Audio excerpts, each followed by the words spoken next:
Bonjour à tous, c'est un plaisir de vous retrouver pour un nouveau numéro de Vue sur Mer. Aujourd'hui, je me suis arrêté au cœur des dunes de Flandre. Le vent fait parfois d'énormes dégâts. Nous reviendrons sur les dernières tempêtes de cet hiver. À Dunkerque, des travaux pour renforcer la digue sont en cours. Des piranhas, des poissons clowns, des rascasses, des coraux et des anémones. Ils ont tous élu domicile à l'aquarium de Malo-les-Bains, immersion. Et enfin, nous sommes allés à la rencontre de quelques passionnés d'oiseaux marins migrateurs. Vous verrez la richesse des espèces qui viennent de très loin. Et le dieu Éole est bien présent ici au cœur des dunes de Flandre. Aujourd'hui, je vais tester pour vous le cerf-volant en compagnie de l'association Le Vent de Brédune. Je vais rejoindre le président et le coprésident qui s'appellent tous les deux Franck.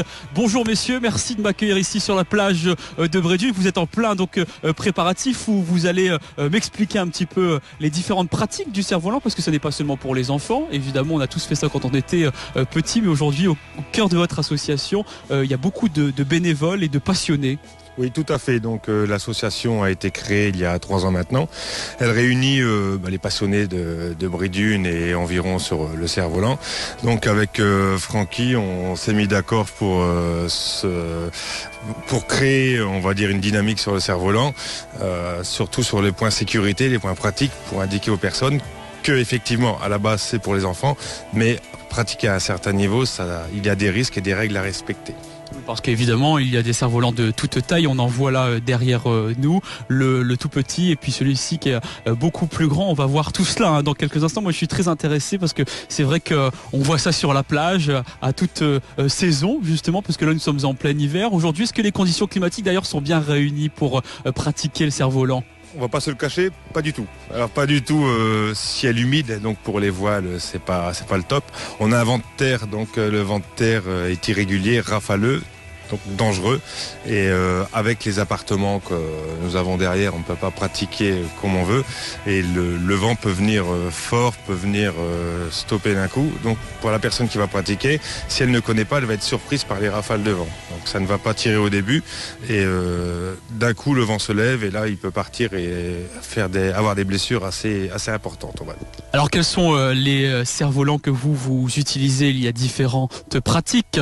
Tout à fait. Alors au niveau pratique, on a les cerfs-volants de traction qui sont utilisés pour le mountain board, pour le buggy, c'est-à-dire le char à cerf-volant. Nous avons les deltas. Les deltas sont plus pour les figures, les petits trips, y compris pour les enfants. C'est le cerf-volant que tout le monde a utilisé. Ensuite, on a les cerfs-volants spécifiques pilotables, les cerfs-volants californiens, ce qu'on appelle les révolutions. Et ensuite, on a les kites, les ailes de kitesurf que Francky maîtrise, on va dire, dans l'absolu, qui se pratique sur terre et qui se pratique en mer également. C'est ce que vous faites vous, Francky. Il y a longtemps que vous pratiquez justement le kitesurf par exemple en utilisant ces ailes. Oui, tout à fait. J'étais, comme certains sur Brédune, dans les premiers, on va dire. Donc ça fait maintenant un petit peu plus de 12 ans. On s'est regroupé un petit peu justement pour éviter d'être seul sur l'eau, puisque c'est le principal risque au niveau de la pratique, c'est d'éviter de pratiquer seul, surtout dans des conditions comme ça où c'est des vents effectivement de terre. Donc oui, le kitesurf, et quand il fait un peu plus froid, on évite de trop sortir sur l'eau et on va plutôt pratiquer le mountain board. Donc le principe est le même, c'est une aile et on se laisse glisser cette fois-ci sur le sable plutôt que sur l'eau. Et donc on s'est retrouvés en fait pour revenir sur la création de l'association avec Franck sur le sable, et on s'est dit pourquoi pas se réunir, puisqu'on parle de passion cerf-volant, mais en fait d'où le nom de l'association, c'est le vent de Brédune, puisque c'est le vent à la base qui nous porte, qui nous tire, voilà. Et le vent monte de plus en plus, Franck, depuis tout à l'heure. On le sent ici sur cette plage de Brédune. Alors, première découverte pour moi, j'ai pratiqué le cerf-volant quand j'étais petit, mais je ne m'en souviens plus du tout. Alors, qu'est-ce qu'il faut que je fasse ? Alors, surtout, bien observer le vent. Bien observer le ciel, c'est les premiers éléments à prendre en compte. Si on voit un ciel qui devient noir, qui devient orageux, on ne tente même pas. S'il suffit que la foudre vienne taper le cerf-volant ou autre, la personne qui est au bout peut en mourir, tout simplement.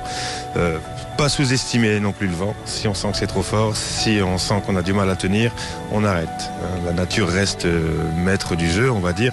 Donc prudence avant tout, observer autour de soi qu'il n'y a pas de ligne électrique, qu'il n'y a pas non plus de personnes à proximité. Un cerf-volant qui tombe sur la tête de quelqu'un peut blesser.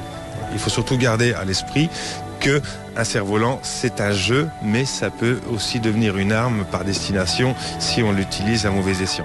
Même pour un petit comme celui-ci, Franck, comment il s'appelle d'ailleurs celui-ci? C'est un cerf-volant des catégories des deltas, hein, donc c'est un cerf-volant pilotable qui permet d'effectuer des figures, des mouvements. C'est le cerf-volant, on va dire, basique que tout le monde peut utiliser à moindre échelle. On commence avec des cerfs-volants en fibre de verre au niveau des jonctions et des barres, et quand on commence à maîtriser le cerf-volant, on passe avec des cerfs-volants carbone beaucoup plus légers. Même certains cerfs-volants permettent de voler en salle.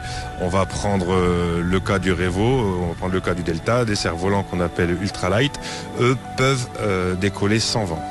Donc c'est assez intéressant là-dessus. On a même un festival qui est prévu à Grande-Synthe prochainement au mois de mars avec Cerf-Volant Service qui va faire du indoor, un cerf-volant qui vole uniquement en salle. Oui, c'est vrai que c'est assez surprenant. J'ai déjà eu l'occasion de voir ça, mais évidemment on ne pourra pas développer ce sujet-là aujourd'hui. Nous sommes bien à l'extérieur. Alors donc juste une poignée tout simplement en fait avec 2 fils si on le constate ici, rien de plus.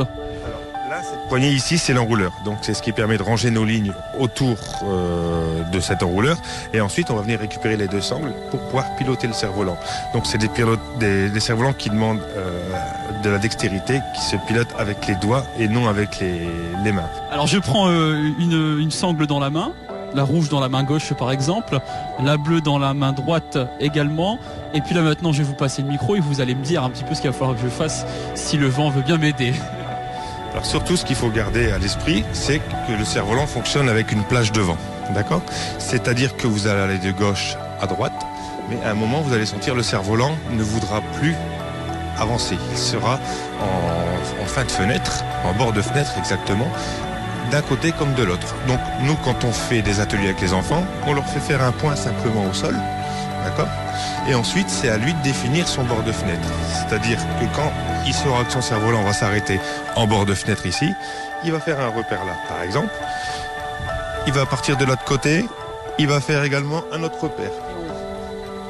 Et on reste dans ce cadre-là. On reste dans ce cadre-là. On fait un arc de cercle, la personne va rester là, elle va dire voilà, je peux piloter de tel endroit à tel endroit. D'accord ? Alors là maintenant Franck, si je veux qu'il décolle ce cerf-volant, qu'est-ce que je dois faire ? Alors là, pour le faire décoller, il faut exercer une forte traction, toujours vers le bas. D'accord ? Là, vous le baissez un peu. Non, là, il va tomber. Vous le laissez baisser. Là, vous tirez d'un coup sec et il va décoller. Voilà.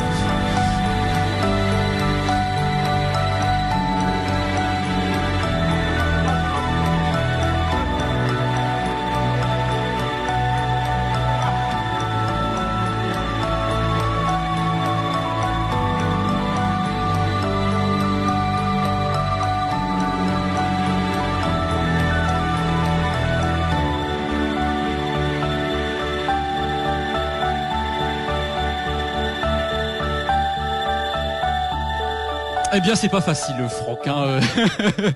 Beaucoup de chutes, d'arrêts très rapides une fois le cerf-volant lancé. Qu'est-ce que j'aurais dû faire finalement pour peut-être avoir un meilleur succès ? Alors, à moitié pardonnable, le vent. Hein. Le vent de sud, comme indiqué tout à l'heure, vent très rafaleux. Donc, il faut prendre son temps. Avant de courir, on apprend à marcher. Donc là, on a vu les bases au niveau du vent, on a vu les fenêtres de vent. Un cerf-volant, c'est une petite femme, on va dire. On la manie avec douceur pour avoir ce qu'on veut à la fin. Donc les gestes, tout doux. Plus les gestes sont larges, plus le cerf-volant va évoluer largement, donc de manière non précise. Plus les gestes sont doux et fins, plus le cerf-volant va nous obéir. Il se pilote avec les doigts, simplement. Donc j'ai eu des gestes un peu trop brutaux. Des gestes que tout le monde fait quand il commence. On pense qu'en tirant fort, le cerf-volant va réagir vite. Non, c'est en tirant tout doucement que le cerf-volant va réagir. Les gestes que tout le monde fait au début, c'est des gestes brusques. Un peu la panique, un peu la peur, où est-ce que je vais l'emmener. Toujours dire, je maîtrise mon cerf-volant, je conduis comme une voiture. Je l'emmène là où il va. C'est pas le cerf-volant qui tombe, c'est le pilote qui le fait tomber. Et voilà, je suis équipé maintenant pour pratiquer le mountain board de Franck. Mountain, c'est la montagne évidemment en anglais. Ici, nous sommes sur la plage. Pourquoi on pratique ça ici ? Alors effectivement, c'est une dérive d'une pratique qui se faisait pour descendre des chemins en montagne. Et l'avantage ici, c'est de pouvoir en fait pratiquer notre sport qui est le kitesurf également sur le sable, notamment comme des conditions comme aujourd'hui où il fait très froid ou quand le vent est mal orienté. On peut, grâce à cette grosse planche à roulettes, si on peut dire, rouler sur le sable et avoir les mêmes sensations. Donc glisser, de la vitesse, sauter également, voilà. C'est très simple, on coince ses pieds en fait dans ces deux encoches ici sur cette planche et ensuite donc on prend la voile que notre ami David tient entre les mains actuellement. Oui, exactement. C'est un système de strap qui nous permet d'être accroché, si on peut dire, à la planche. Et ensuite, comme pour un skateboard, on va appuyer sur l'avant des pieds ou sur l'arrière pour se diriger. Et pour conduire ça, effectivement, on utilise une aile plutôt de kitesurf ou ici une aile à caisson. Les deux types sont possibles. Et on va plutôt utiliser les ailes de kitesurf, notamment pour faire des sauts qui vont nous permettre, encore une fois, de monter assez haut, de faire des figures, des choses comme ça. Bon, évidemment, faire très attention, ça fait plus mal sur le sable quand on retombe que sur l'eau. Alors, il faut être prudent justement. Là, je me positionne donc comme ça. Imaginons si je vais dans cette direction-là, il faut que je reste en fait finalement de profil le corps en le tournant un petit peu. Ça se passe comment ? Oui, tout à fait. En fait, on tient, on est effectivement comme vous êtes sur la planche, on va tenir l'aile qui va être devant nous et on va se tourner pour regarder là où on se dirige. Voilà. Et ensuite, bon, c'est une pratique. On joue avec les pieds et avec l'aile pour se diriger et en même temps gérer la puissance.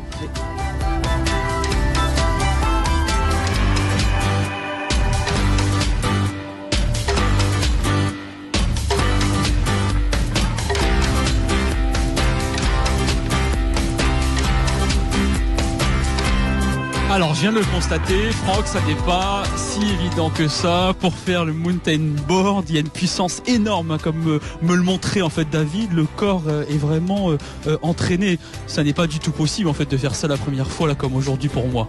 Non, effectivement, ça s'apprend. Ça reste un sport dangereux parce qu'effectivement, ça tire très fort.